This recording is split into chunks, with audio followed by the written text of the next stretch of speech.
Bristol, Connecticut is home to ESPN, the worldwide leader in sports.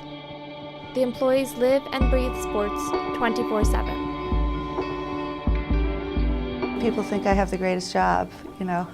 Oh, I wish I could work at ESPN. And I think people believe that there's just a big bowl of tickets in the cafeteria and you can go to the Super Bowl if you want, and you just run around with mascots all day.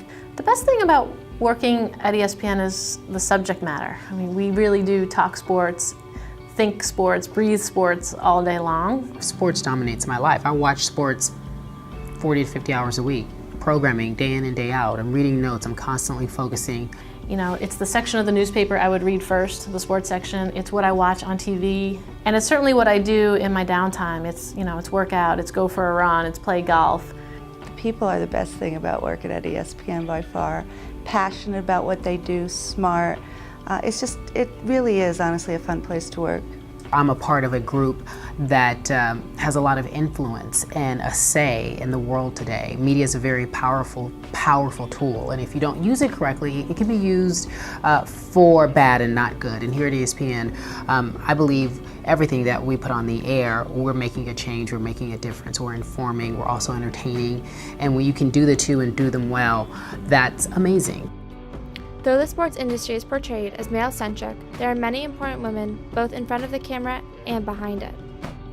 Working in a male-dominated industry is interesting, because I have to say when I first joined ESPN and I first started in the sports industry, I didn't really think about it that way. I didn't really think about, oh gosh, I'm entering a male-dominated industry. It was more, again, the subject matter. We are equals, if not smarter, and I think that probably is the woman's plight.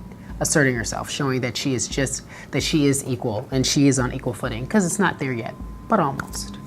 Now that I'm starting a new business called ESPNW that focuses on women, obviously I notice the dynamics a little bit more. I notice the different communication styles more. I understand how to appeal to women as fans. We have to do things a bit differently. My colleagues, for the most part, are male, and they've been great mentors, great friends. But there's a difference. When I can sit and talk with a woman, I notice it, that sometimes it's just different. Even little chit-chat. I was just talking to a woman and we started talking about kids. Very rarely do I get into kids when I'm talking with men. I think the future for women in sports is really bright. You know, when you just look at ESPN as a company, we certainly have more women in leadership positions than ever before. We have more women in decision-making roles than ever before, and I think that's, you know, we're leaders in that regard.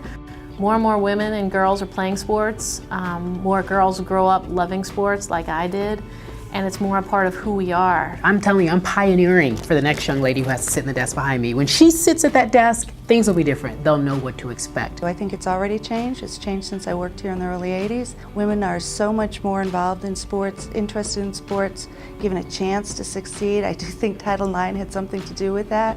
And I see more and more women coming in who are just every bit as passionate about sports as the men we're hiring. Women just have to keep pushing, you know, want to be in sports and then really be ambitious to get to the top.